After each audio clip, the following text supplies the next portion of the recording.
श्रीमान जी नमस्कार। सुनो कहानी। International folk tales and story competition 2020 के अंतर्गत मैं अपनी कहानी भेज रहा हूँ। आशा है सभी बच्चों के लिए बहुत ही उपयोगी सिद्ध होगी। धन्यवाद। कूप मंडूक एक मेंढक था, कुएं में रहता था। कुआं ही उसके लिए उसका संसार था। एक दिन पास ही नदी में रहने वाला एक मेंढक कुएं में गिर गया। कुएं वाले मेंढक ने दूसरे मेंढक से पूछा, कहां से आए हो? नदी वाले मेंढक ने उत्तर दिया, नदी से आया हूं। कुएं वाला मेंढक फिर बोला, तुम्हारी नदी कितनी बड़ी है? नदी वाले मेंढक ने उत्तर दिया, बहुत बड़ी है। कुएं वाला मेंढक, कितनी बड़ी है? क्या मेरे कुएं से भी बड़ी है? नदी वाला मेंढक बोला, तुम्हारा कुआं तो मेरी नदी के सामने कुछ भी नहीं है, चींटी बराबर भी नहीं है। मेरी नदी में तो तुम्हारे कुएं जैसे लाखों कुएं समा जाएं। मेरी नदी में तो तुम्हारे कुएं जैसे लाखों कुएं समा जाएं। कुएं वाला मेंढक गुस्से में बोला, तुम झूठ बोलते हो।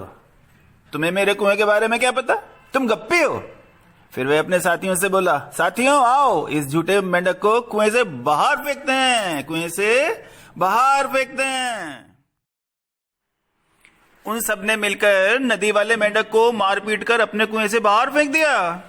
नदी वाला मेंढक किसी तरह गिरता पड़ता नदी तक पहुंच सका। उसने ये बात किसी से नहीं बताई, लेकिन सच्चाई कब तक छिपती? सबको इस घटना का पता चल गया।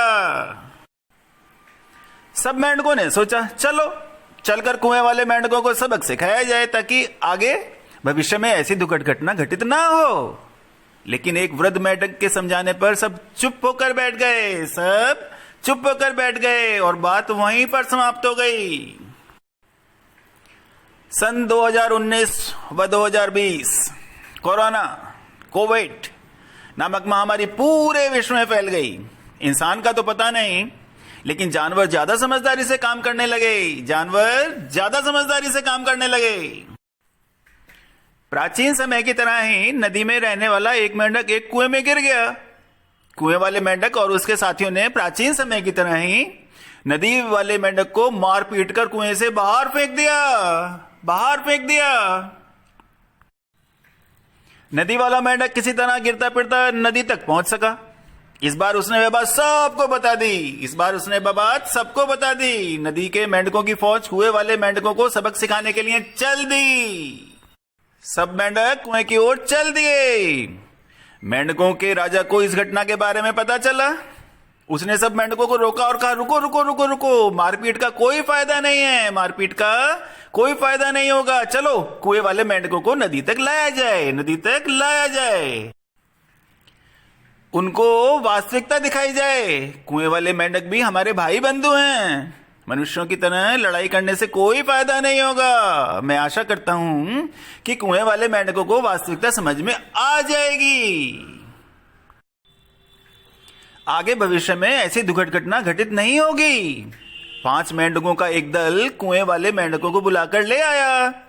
इतनी बड़ी नदी देखकर कुएं वाले मेंढकों को अपनी गलती का एहसास